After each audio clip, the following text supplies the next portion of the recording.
What's your center of gravity? I'll be right back.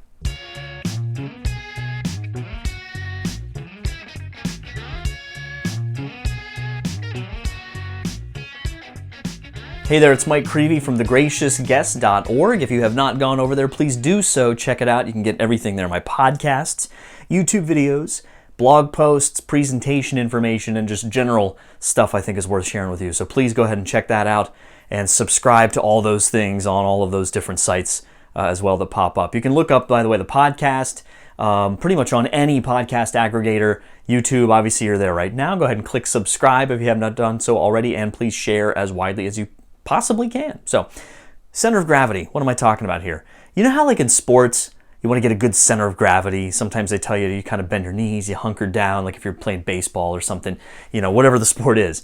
You're the whole goal is that you're trying to, in a sense, center yourself. You're trying to get a sturdy stance. You're trying to not be caught off guard, to be easily knocked over. You're trying to be focused. Well, life is like that. And I submit to you that we all have some kind of center of gravity. We have something, we have some person, we have some, core belief that really everything we do flows out of. Our thoughts, our opinions, what we say, our attitudes about the world, our worldview itself, I think really flows from whatever our center of gravity is. It's also something the Protestant theologian Paul Tillich called, I think, your ultimate concern, right? The area of ultimate concern. So yeah, I'm interested in this. I'm concerned about that. This is an interest of mine. That's something I'm following. But there's a common thread under all of it. There's a foundation that all of those things rest on, and that's what I mean by your center of gravity. So what is it for you? Is it a person that you're really attached to? Is it your spouse? Is it your kids? Is it your job? Or maybe more broadly than just your job, is it sort of the broader kind of field or career that maybe your job right now fits in?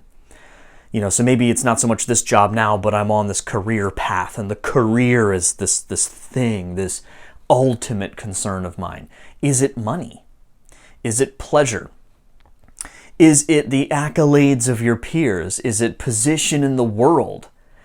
Is your ultimate area, if you're honest with yourself, is your area of ultimate concern, your center of gravity for your entire being, your political party? Or maybe more broadly speaking, your political ideals? Okay, well, are any of those things sufficient? The one thing all of those things have in common is they have a beginning, a middle, and an end.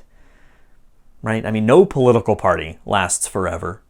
No person lasts forever. In this life, we all eventually die.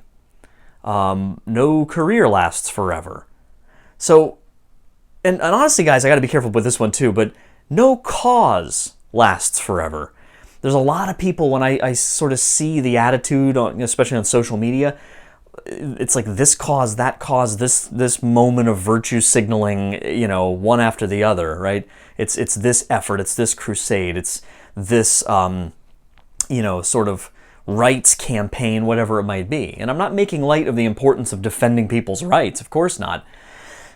But where does that finally end? What's the vision? When is everybody happy and equal and everything? Because the fact of the matter is, never has happened once.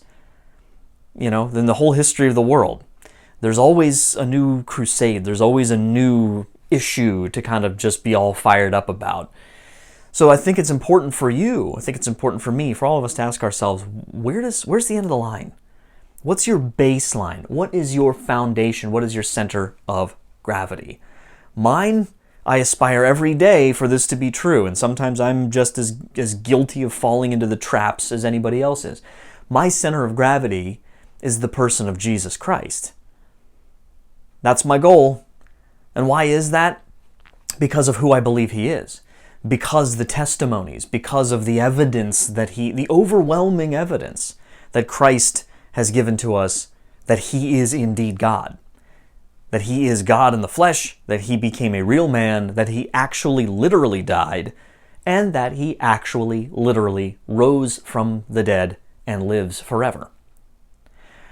That's not a vague, spirituality. It's a very specific, concrete, historically verifiable or debunkable set of claims. So you may believe what I just said, you may not. Let's talk about it. Let's have a discussion about whether or not any of that's true, okay? But when I approach things like my job, my fatherhood of my daughters, my parenthood, my marriage, okay, my citizenship, the way I vote, all of those things for me personally flow from my deepest held conviction, which is that Jesus Christ is Lord.